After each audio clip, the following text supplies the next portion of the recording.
క్షేత్రస్థాయిలో ధాన్యం కొనుగోలు కేంద్రాలను బలోపేతం చేయాలని మంత్రి నాదెండ్ల మనోహర్ అధికారులను ఆదేశించారు. ఖరీఫ్ రబీ సీజన్లో ధాన్యం కొనుగోలు ప్రక్రియపై తిరుపతిలో అధికారులతో సమీక్ష నిర్వహించారు. ధాన్యం కొనుగోలులో దళారీ వ్యవస్థను పూర్తిగా నిర్మూలించాలని స్పష్టం చేశారు. రైతులకు నేరుగా లాభం చేకూరేలా పారదర్శక విధానం అమలు చేయాలని మంత్రి సూచించారు.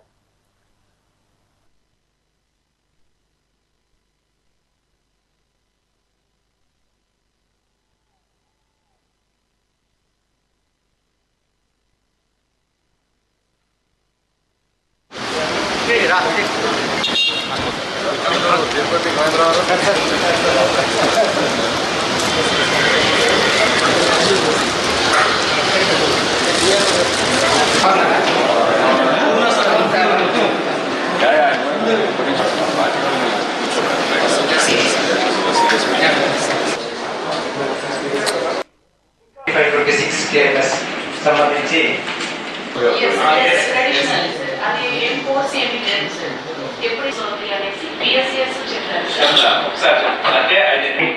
అందరికీ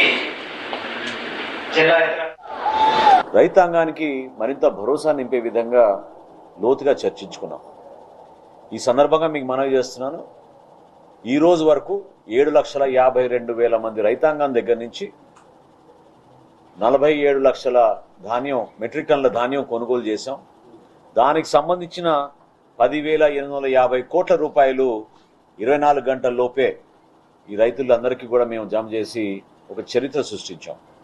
ఇది నిజంగా మనందరం గర్వపడే విధంగా దేశంలో కూడా అనేక కొత్త సంస్కరణలు మా శాఖ ద్వారా తీసుకొచ్చి అటు రైతాంగానికి ఇటు వినియోగదారుడికి వీటితో పాటు మధ్యాహ్న భోజనం పథకం ఏదైతే మన బిడ్డల కోసం వారి భవిష్యత్తు కోసం పౌష్టికాహారం అందించే విధంగా మేము తీసుకొస్తున్న సంస్కరణలు పర్ఫెక్ట్గా వెళ్తున్నాయా లేదా క్షేత్రస్థాయి వరకు దానిపైన కూడా సమీక్షించుకున్నాం.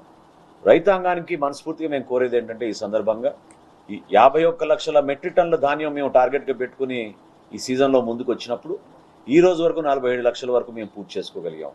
రైతాంగానికి